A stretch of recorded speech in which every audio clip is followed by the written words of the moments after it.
Épisode 10. Ce qu'il reste. Tout au long de cette enquête, j'ai découvert des tas de choses. Mais il y a encore une pièce importante du puzzle qui manque. Depuis toutes ces années, la police du Connecticut n'a toujours pas trouvé le temps de mobiliser une brigade canine pour aller faire des fouilles et chercher les corps. Il faudrait passer au peigne fin le terrain des Wendell, l'ancienne propriété des La Rosa, et aussi cet endroit dans les bois où le corps de Suzanne La Rosa a été retrouvé.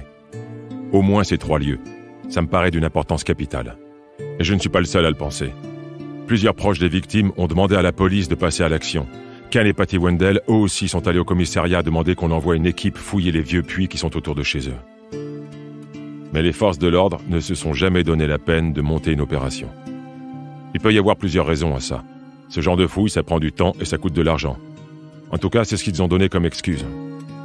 Mais Ken et Patty Wendell ont le droit de savoir s'il y a des cadavres enterrés quelque part sur leur propriété. Et plus important encore, les familles des victimes méritent des réponses. Tout ça, ça dure depuis trop longtemps.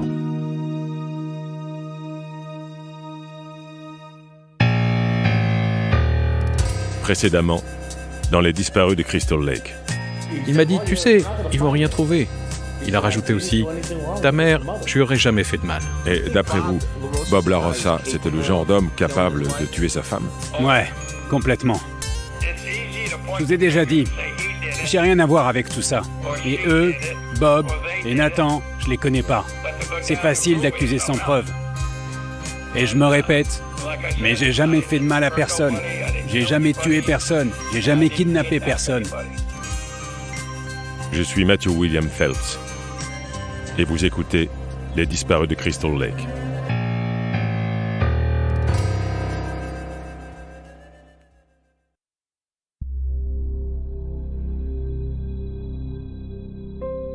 J'ai commencé à enquêter pour ce podcast en 2019, ici même, à Crystal Lake, sur ce terrain qui appartient à Ken et Patty Wendell. On y a retrouvé un sac rempli d'habits de jeunes filles qui avait l'air de dater des années 70. C'est ça qui a remis l'enquête sur les rails et qui m'a donné envie d'aller au bout de cette affaire. À présent, on est en 2020 et me voilà revenu chez les Wendell, mais cette fois-ci, je ne suis pas tout seul. Hello. How you doing? On est en mai 2020. Il fait frais dehors et la pandémie de Covid-19 fait rage. J'ai fini par réussir à convaincre une équipe de professionnels de venir avec leurs chiens pour m'aider à faire une fouille en règle. On doit se retrouver chez Patty et Ken avant de lancer les opérations. Hi Marion, how are you? Pour venir m'aider, j'ai engagé 2 maîtres chiens, Marianne Bland et Don Miner. En 2019, j'ai contacté la Connecticut Canine Search and Rescue. C'est une association qui regroupe des dresseurs de chiens de sauvetage. Et pour ce qui est de la recherche de cadavres, ils sont parmi les meilleurs du pays. On a fait plusieurs réunions au cours desquelles je leur ai exposé toute l'affaire et ils ont accepté de venir apporter leur aide, pour que les familles des victimes puissent enfin faire leur deuil. Ils m'ont envoyé 2 de leurs meilleurs éléments, Marianne et Don. Les conditions sont bonnes d'après vous? Ce qui m'embête aujourd'hui, c'est qu'il fait glacial, qu'il a plu, et qu'en plus il y a du vent. Je me demande si les chiens vont pouvoir faire leur travail quand même. Ce temps pourri, ça va peut-être les gêner. Après, là, ça se réchauffe. Il y a déjà moins d'humidité dans l'air. Ça devrait être plus facile pour les chiens, du coup. Il a fait froid et on a eu pas mal de pluie ces derniers jours. Le mieux, c'est encore de laisser les chiens se débrouiller et de voir ce qui se passe. Marianne m'a expliqué qu'il y avait des tas de variables à prendre en compte, des trucs auxquels je n'aurais jamais pensé. Par exemple, elle m'a dit que s'il pleut beaucoup, contrairement à ce qu'on pourrait croire, ça peut aider. Parce que la terre mouillée laisse ressortir plus facilement les odeurs. Donc c'est plus facile pour les chiens de détecter l'odeur d'un corps en décomposition. Mary Engelbrecht, la sœur de Janice Pocket, est elle aussi venue se joindre à notre équipe de recherche. C'était normal de l'inviter. Après tout, elle était déjà venue inspecter la propriété des Wendell avec moi, rappelez-vous. C'était dans le tout premier épisode. Salut Mary, comment tu te sens aujourd'hui? Oui, je me sens nerveuse et j'ai un petit peu peur aussi. J'ai peur qu'ils trouvent quelque chose, mais en même temps j'ai eu peur qu'ils trouvent rien. Je sais plus du tout où j'en suis.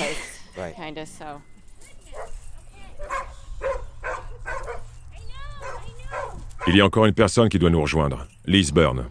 Elle est dresseuse de chiens, et c'est elle qui va s'occuper de Orva et Duchesse, les 2 Springer anglais qui vont fouiller le terrain pour nous aujourd'hui. Elle, c'est Orva, c'est ça?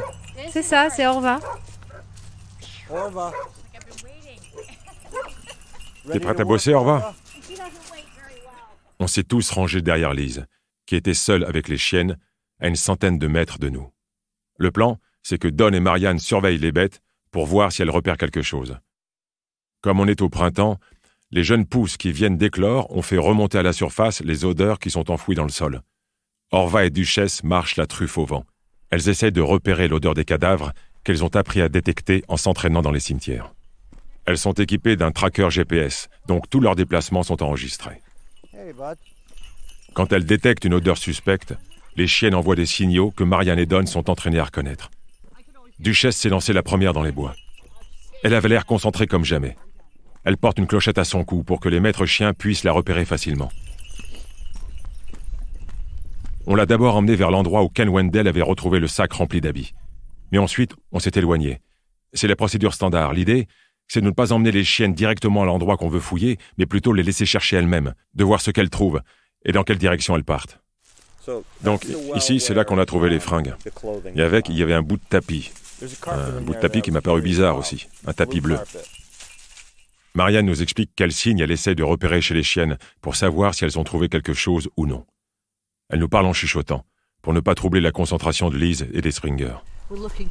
On essaie de voir si les chiennes ralentissent la marche, ou si elles secouent la tête d'un côté ou de l'autre. En général, quand elles sentent quelque chose, elles marchent moins vite, et elles sont plus agitées. Pour entraîner les bêtes, on utilise des bouts de placenta en décomposition et des poussières d'ossements qui datent de la guerre de Sécession. Souvent, les maîtres chiens sont aussi appelés pour aider les archéologues qui font des fouilles sur des sites historiques. Regardez, elle va directement dans le puits. Duchesse est descendue dans le puits. Et elle a nagé dans l'eau qui se trouve au fond pendant un moment. C'est dans ce même puits que le sac d'habits a été retrouvé.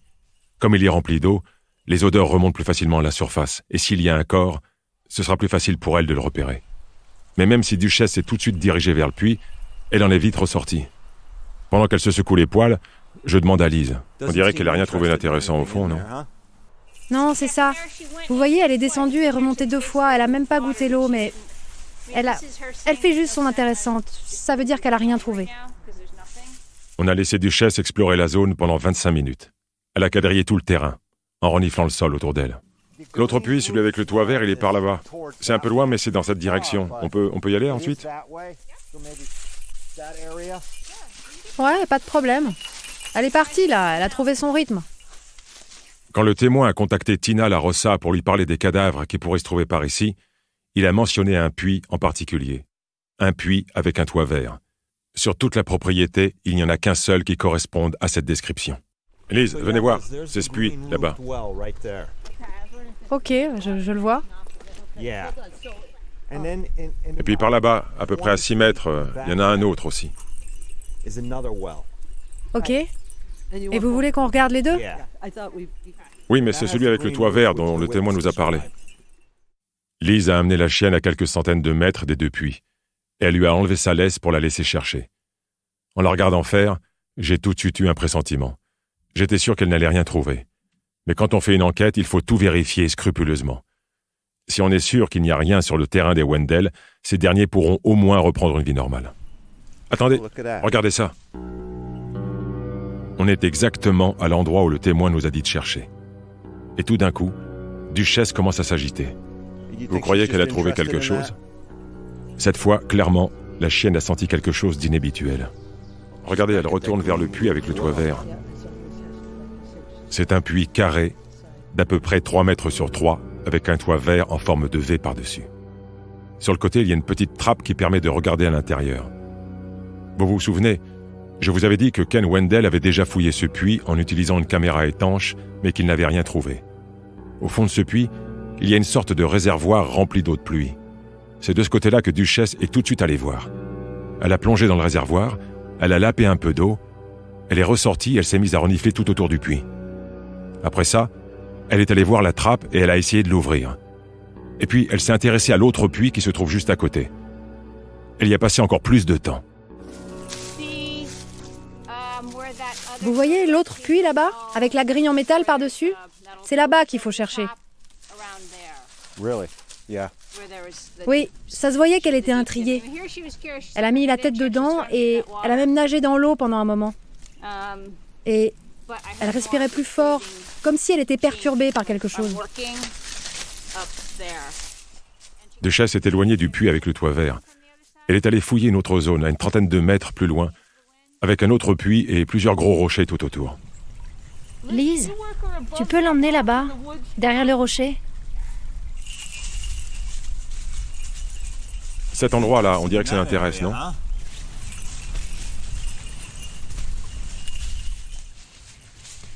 Alors regardez, elle creuse. Il y a quelque chose, c'est sûr.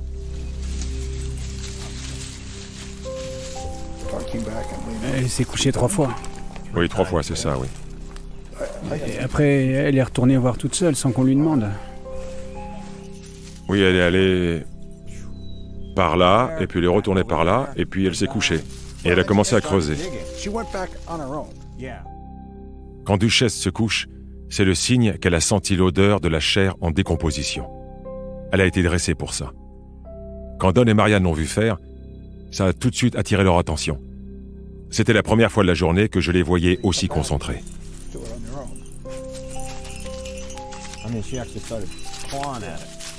Elle s'est mise à gratter le sol. Ça peut vouloir dire qu'elle est frustrée. Soit parce qu'il y a quelque chose qui l'empêche d'aller où elle voudrait aller, soit parce que nous, on n'avance pas assez vite. Tout à l'heure, j'essayais d'entendre si elle respirait plus fort. Parce que ça, c'est le signe qu'elle a senti un truc. Si elle se met à halter, c'est qu'il y a quelque chose. Ça, c'est sûr. Duchess finit par se focaliser sur une zone en particulier, près d'un gros rocher qui dépasse du sol. Elle gratte la terre de toutes ses forces, revient plusieurs fois se coucher par terre au même endroit, et attend que Liz vienne la rejoindre. À chaque fois qu'on la laisse libre de ses mouvements, elle revient se mettre à la même place. Les maîtres chiens m'expliquent que ça veut sûrement dire qu'il y a quelque chose d'enterré là. Mais quoi, ça reste à voir. Ça peut être juste un os, ou bien juste des cadavres d'animaux en décomposition dans le sol.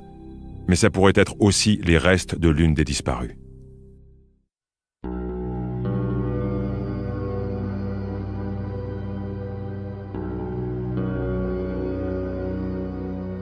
Pour vérifier, on ramène la deuxième chienne, Orva. Et elle aussi semble s'intéresser particulièrement à cet endroit-là.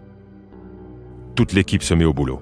Ils envoient un drone survoler la zone pour faire du repérage et ils commencent à sonder le sol en y enfonçant des piquets en métal. Alors ça donne quoi? On avance bien. On verra bien ce que ça donne. Ce n'est pas surprenant que les chiens se soient arrêtés sur un endroit qui se trouve à quelques dizaines de mètres du puits avec le toit vert. Les disparitions ont eu lieu il y a des dizaines d'années. C'est difficile de se rappeler de l'endroit exact après tant de temps.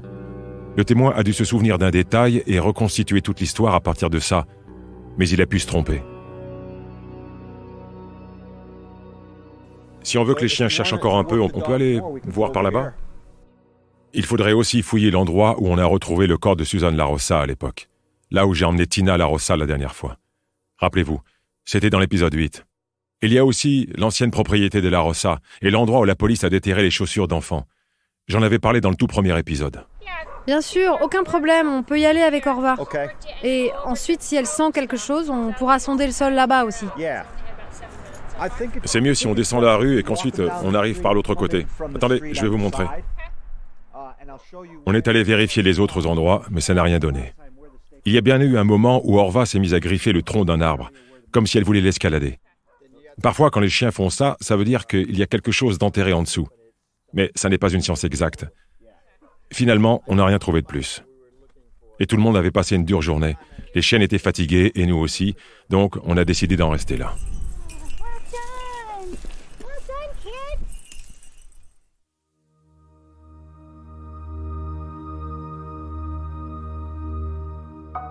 Quelques semaines plus tard, l'équipe du Connecticut Canine Search and Rescue m'a envoyé son rapport.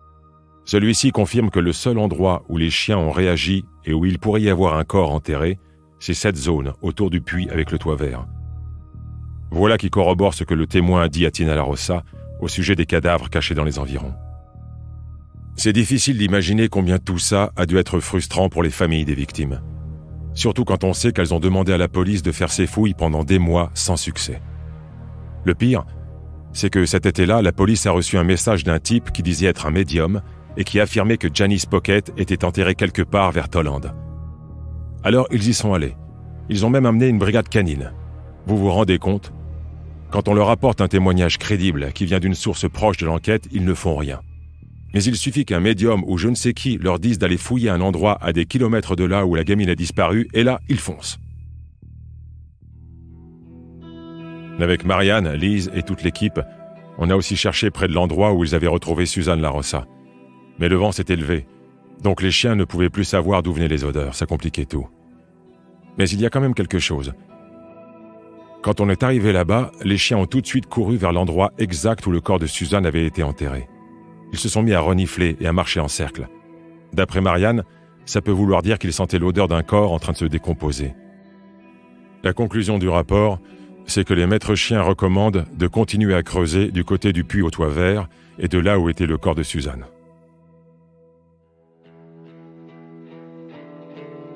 Maintenant, que faire de ces informations? On voit clairement que la police n'a aucune intention de poursuivre les pistes que je leur ai fournies. J'ai quand même tenu à ce que Marianne leur envoie son rapport. Ça fait plus de 10 ans que je travaille avec la police du Connecticut. Je ne compte plus le nombre de fois où je leur ai envoyé des infos ou des témoignages. Je ne compte pas m'arrêter aujourd'hui. Surtout pas maintenant que je sais ce que je sais. J'ai contacté mon vieil ami Bill Meyer, qui est lieutenant au commissariat de Vernon, pour lui parler de tout ça. Il y a du progrès. Ces affaires-là, il y a des générations et des générations de policiers qui ont bossé dessus, bien avant ma naissance. C'est le genre d'enquête qui donne envie de ne jamais abandonner. Il y a forcément quelqu'un, quelque part, qui sait quelque chose et qui nous donnera des réponses un jour. Et de toutes ces affaires, Debbie Spickler, Suzanne LaRosa, Irene LaRosa, Lisa White, Janice Pocket, à ton avis, laquelle a le plus de chances d'être résolue un jour? Celle dans laquelle on a retrouvé le corps, probablement. Quand on a un corps, c'est plus facile d'enquêter. Statistiquement, il y a plus de chances de trouver qui a fait le coup. C'est vrai, mais bon, le suspect principal est mort, son mari, Bob LaRosa. Tu penses qu'il y a quand même une chance? Avec des affaires aussi anciennes que celle-là, c'est jamais facile. Le temps qui passe, ça devient le plus gros obstacle. Les témoins sont morts, ou bien c'était il y a trop longtemps et ils ne se rappellent plus de rien, les gens quittent la région. Mais on n'abandonne jamais. On espère toujours que quelqu'un va faire une découverte qui va tout débloquer et qu'on trouvera enfin des réponses. Et là, je m'adresse aux auditeurs de ce podcast. Si vous avez des informations, même des choses que vous trouvez insignifiantes, s'il vous plaît, contactez-nous. Le problème, quand on dévoile publiquement les détails d'une enquête aussi ancienne, c'est que les gens attendent des réponses. Ils ont besoin d'une explication satisfaisante. Ils veulent que tout soit expliqué. Vous pouvez me croire, moi aussi j'aimerais les avoir, ces réponses. Mais ça ne marche pas toujours comme ça. Au moins maintenant, toutes les informations sur ces disparitions sont publiques. Et vous êtes plus nombreux à être au courant de toute l'histoire. Il n'y a plus qu'à espérer que ça pousse les gens à venir raconter ce qu'ils savent, ou à commencer à enquêter de leur côté. On a un numéro que les gens peuvent appeler à n'importe quelle heure s'ils ont des informations sur une enquête en cours.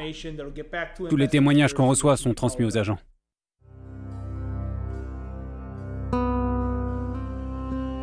Au moment où j'enregistre ce passage, on est au début du mois d'octobre et ça fait plus d'1 mois que le podcast est sorti. Beaucoup de gens en ont parlé. Et le plus important, c'est que la police du Connecticut est enfin passée à l'action. J'ai eu Ken Wendell au téléphone récemment, et il m'a dit que des policiers l'avaient contacté pour faire des fouilles sur sa propriété, du côté du puits avec le toit vert. Ils veulent ramener leur propre chien cette fois-ci. C'est une bonne nouvelle, la police se bouge. La prochaine étape, à mon avis, c'est de revenir avec un radar à pénétration de sol, un RPS comme on dit dans le jargon, pour essayer de savoir ce qui se cache sous terre. Il va sûrement aussi falloir ramener des pelles et des pelleteuses pour faire des fouilles approfondies, mais ça, c'est du ressort de la police. Ce n'est pas à moi de leur expliquer comment faire leur boulot. Tout ce qu'on peut faire maintenant, c'est attendre des nouvelles et espérer. J'avais promis aux familles des victimes que je les recontacterais pour leur raconter comment l'opération avec les maîtres chiens s'était passée et quelles conclusions on pouvait en tirer. Je leur dois bien ça. Elles m'ont tellement aidé en acceptant de partager avec moi des souvenirs aussi douloureux. Je leur suis infiniment reconnaissant. Mary Engelbrecht, la sœur de Janice Pocket, April White Faletti, la sœur de Lisa White, Terry Shanks, la sœur de Suzanne LaRosa. Ces 3 femmes sont liées à vie les unes aux autres. C'est impossible d'expliquer à quelqu'un qui ne l'a pas vécu à quel point ce lien peut être fort. Un soir, nous nous sommes retrouvés tous les 4 autour d'un feu de camp, juste pour discuter. On a toutes vécu des vies différentes, et pourtant, on a fini par se retrouver toutes les trois. Et j'aurais jamais cru ça possible de trouver des gens qui puissent comprendre ce que ça fait que de perdre sa sœur comme ça, sans jamais avoir d'explication, et de devoir grandir avec ça. Personne ne peut comprendre. Non, personne. Et c'est bizarre, mais quand je parle de Lisa, à chaque fois ça me met en colère. C'est tellement dur de parler d'elle, ça ramène tous les mauvais souvenirs. Heureusement que vous êtes là, les filles. Ça m'aide tellement de pouvoir vous en parler. April a raison. Tous ces souvenirs terribles, tous ces traumatismes, quand on a perdu un proche de cette manière-là, t'accompagnent tous les jours. On a tellement souffert, toutes les trois. On est comme des sœurs maintenant. Ce lien qu'il y a entre nous, c'est pour toujours. J'ai tellement de chance qu'ils aient retrouvé ma sœur. Mais je comprends ce que vous ressentez. Vous, pour qui ce n'est pas le cas. Parce que je l'ai vécu aussi. Et même s'ils ont trouvé le corps de Suzanne, on ne sait toujours pas ce qui lui est arrivé. Il n'y a pas de justice. Pas de justice. C'est le mot de la fin, aussi terrible que ça puisse être. 5 femmes. Un assassinat confirmé. 4 qui sont toujours portées disparues à ce jour. Et des coupables qui se sont évaporés dans la nature sans jamais avoir payé pour ce qu'ils ont fait. Quand j'y pense trop, ça me rend folle. Et je crois que je parle pour April et Terry aussi. Quand je dis, on a toute la cinquantaine aujourd'hui. Mais il y a une partie de moi qui aura toujours 6 ans. Et Terry aura toujours 12 ans. Et April aura toujours 10 ans. Parce que c'est l'âge qu'on avait quand on nous a arraché un bout de nos vies.